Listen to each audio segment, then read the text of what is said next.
Dans quelques secondes, il est parti à l'aube de Corée du Nord à bord de son fameux train blindé. Le leader nord-coréen doit y rencontrer Vladimir Poutine. Il espère un sommet couronné de succès et utile. Vladimir Poutine a-t-il dit.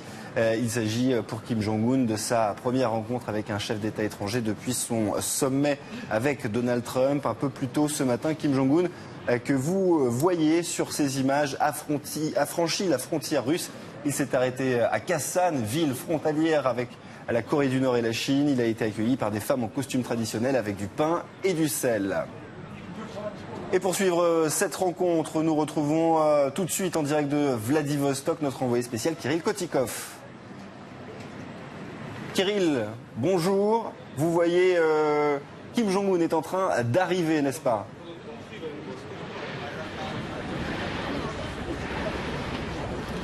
Et oui, il semblerait bien que tout était chronométré à la minute près. Il est 18h pile et le leader nord-coréen est en train de sortir de son fameux train blindé qui a franchi la frontière nord-coréenne avec la Russie, comme vous l'avez dit tout à l'heure. Il y a beaucoup de monde qui est assemblé ici sur cette grande place autour de la gare centrale de Vladivostok avec un important dispositif policier. Évidemment, le leader nord-coréen est très soucieux de sa sécurité. On sait qu'il a également quelques caprices. Il a emmené sa limousine sans laquelle il ne se déplace jamais, qu'il a placé dans son train blindé dans lequel son père Kim Jong-il avait voyagé auparavant, et les autorités russes ont dit même effectuer 2 jours de travaux pour en faire en sorte que cette limousine puisse circuler à la sortie de la gare de Vladivostok. Donc ici, tous les journalistes n'attendent que la sortie du leader nord-coréen. Toutes les rues ont été bloquées aux alentours dans la ville de Vladivostok, qui a quand même une population de 800 000 habitants, située dans l'extrême orient russe. Ce n'est pas n'importe quelle ville. Et ici, les journalistes attendent impatiemment la sortie du grand leader, mais malheureusement, on ne peut pas vraiment approcher puisque le dispositif sécuritaire est très important. Justement, Kirill, est-ce que vous pouvez nous en dire un petit peu plus sur ce dispositif sécuritaire qui vous entoure ?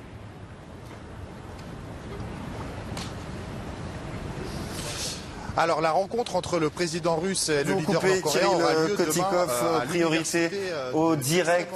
On est en ce moment à la gare de Vladivostok où vous le voyez sur ces images. Le dirigeant nord-coréen Kim Jong-un vient de sortir à l'instant du train pour une rencontre, on le rappelle, avec Vladimir Poutine, une rencontre qui aura lieu demain. C'est la première fois que les deux hommes vont se rencontrer pour une rencontre officielle. C'est le deuxième voyage de Kim Jong-un en Russie après sa rencontre avec l'ancien président russe. C'était en 2011 avec Dimitri Medvedev, rencontre quelques mois, vous le savez, après la rencontre avec Donald Trump. C'était à Hanoï, une rencontre, on le rappelle, qui s'était soldée par un échec diplomatique, puisque les deux parties n'avaient pas réussi à s'entendre au sujet des armes atomiques et des concessions à faire concernant. Et on va retrouver tout de suite notre correspondant, Kirill Kotikov. Kirill, vous êtes toujours sur place à la gare de Vladivostok.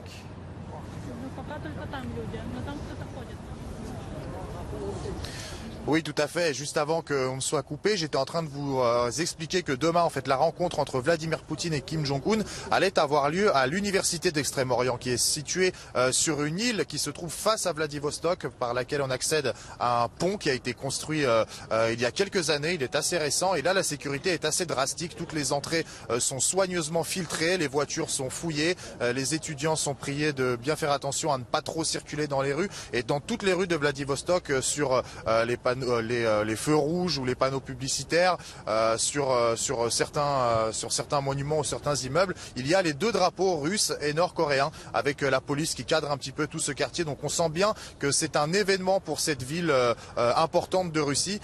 C'est bien la première fois qu'un leader nord-coréen vient ici depuis assez longtemps. Comme vous l'avez dit, Kim Jong-un avait déjà rencontré Dimitri Medvedev en 2011, mais depuis sa réélection à la tête de la Corée du Nord en avril dernier, il a choisi la Russie pour son premier voyage international et on sent qu'ici il est accueilli en grande pompe. Tout à l'heure, lorsqu'il a franchi la frontière, il a été accueilli par un tapis rouge avec du pain et du sel qui est symbole de bienvenue en Russie. On voit bien que ce n'est pas n'importe quel événement et tout le monde s'y est longtemps préparé avec une cérémonie qui a été chronométrée aussi à la seconde près. Alors Kirill, vous nous l'avez dit tout à l'heure, cette rencontre entre Vladimir Poutine et Kim Jong-un aura lieu demain. Est-ce que vous en savez un petit peu plus sur le programme de la soirée, puisqu'il est 18h chez vous, je le rappelle?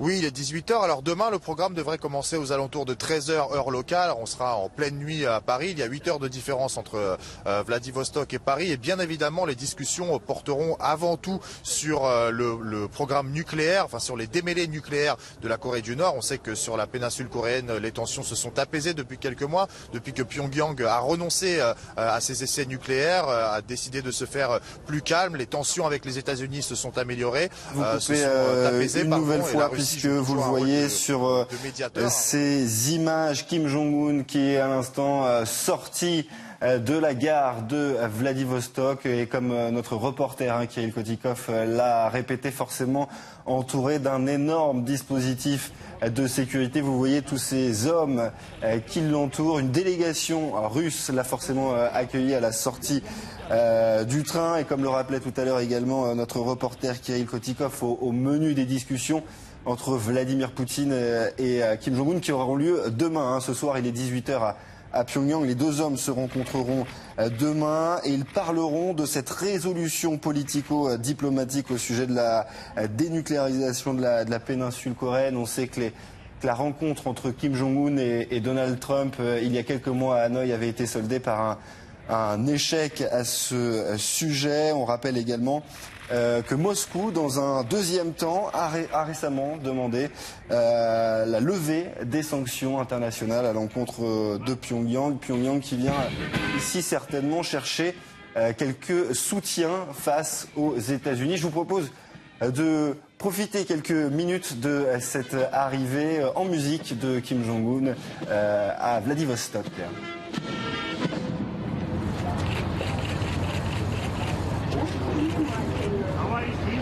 Государственного совета КНДР. Почетный караул. Здесь вашего приезда Российской Федерации построен начальник почетного караула капитан Табаков.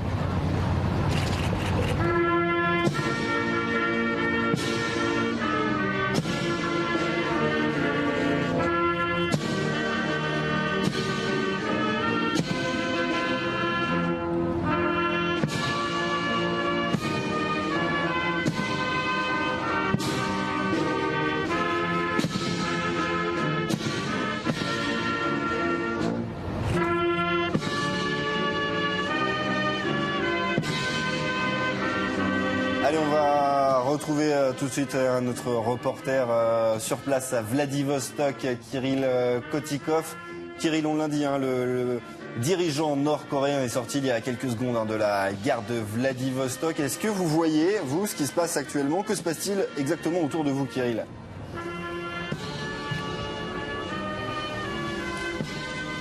Eh bien, autour de moi, il y a une foule de journalistes en train de prendre des photos, évidemment, puisqu'il s'agit d'un événement assez particulier dans cette ville de Vladivostok. Et puis, juste derrière moi, il est là, il est juste derrière moi, Kim Jong-un en train d'écouter cette marche militaire de salut que lui ont réservé les officiers russes qui l'accueillent. Il fait en quelque sorte un salut au drapeau, très solennel, très protocolaire, avec beaucoup de monde, mais personne ne dit rien. On est vraiment dans un silence quasi militaire et très solennel, avec quelques badauds qui ont réussi à se glisser à travers le dispositif de sécurité ou qui y sont en fait depuis plusieurs heures pour pouvoir ne serait-ce qu'apercevoir Kim Jong-un. C'est sûr que c'est un peu une légende, ce leader nord-coréen. On sait que c'est un pays qui fait souvent l'objet de fantasmes. On en sait très peu sur ce pays. On avait eu l'occasion, RT France, de nous rendre en Corée du Nord pour les 70 ans de l'anniversaire du pays. C'était en septembre 2018. Et puis là, Kim Jong-un se rend en Russie. Donc c'est un événement assez particulier pour une ville comme Vladivostok, surtout qui n'est pas la capitale, Moscou, qui est située. Pourquoi Vladivostok? Eh bien parce qu'elle est située à seulement quelques kilomètres de la frontière nord-coréenne. Et à l'heure où je vous parle, eh bien cette marche militaire est en train de se terminer et Kim Jong-un va sûrement monter dans une de ces grosses voitures noires que j'ai pu voir entourer la place tout à l'heure. Son cortège cortège en arrivant était composé de voitures noires aux vitres teintées. Il va sûrement monter dans l'une d'elles et se rendre à son endroit de résidence pour se reposer évidemment avant la journée de rencontre avec Vladimir Poutine qu'il entend demain. Et alors que je suis en train de vous parler, vous entendez sûrement autour de moi les flashs d'appareils photo qui commencent à crépiter. Alors Kirill, concernant ces flashs d'appareils photo, justement, vous en avez parlé un petit peu tout à l'heure. Est-ce que vous sentez une émulation médiatique particulière autour de cette rencontre? Est-ce que le peuple coréen, le peuple russe attend cette rencontre?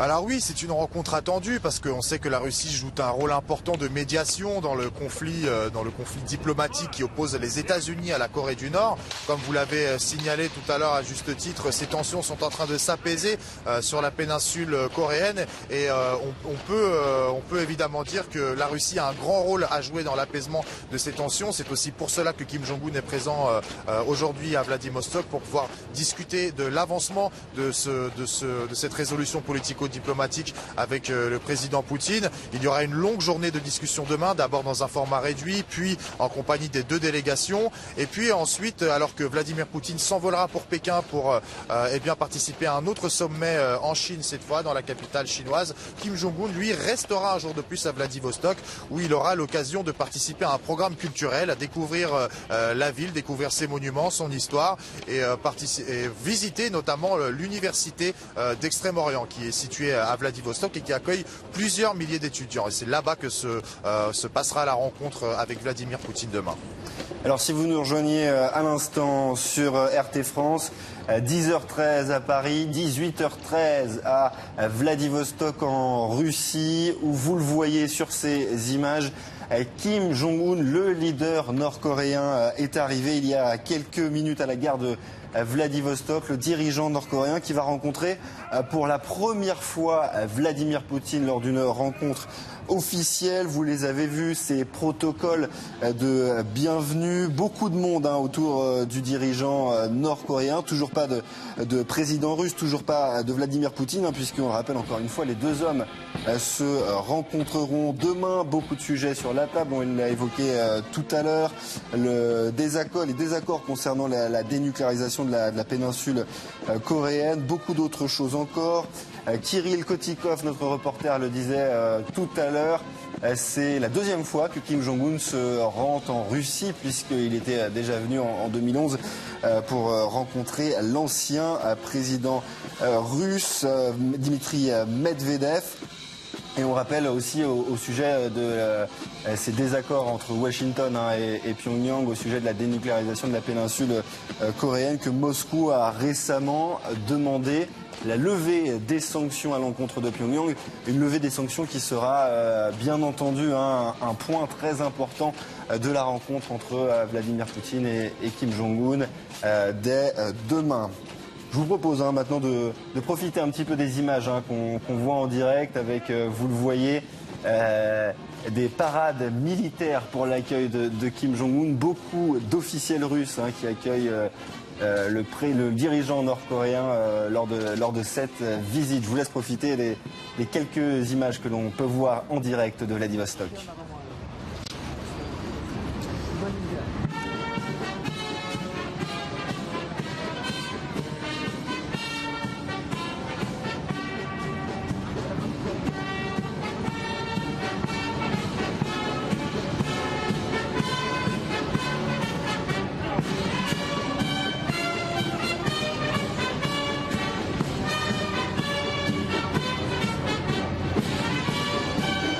Allez, vous le voyez sur ces images actuellement, Kim Jong-un qui va prendre sa voiture officielle, pour très certainement rentrer à l'hôtel en attendant la rencontre avec Vladimir Poutine. On en profite également pour remercier notre reporter sur place à Vladivostok, Kirill Kotikov. Merci beaucoup pour toutes ces informations. On viendra bien sûr vous retrouver tout au long de cette journée et puis demain pour suivre cette rencontre historique avec vous. Merci beaucoup.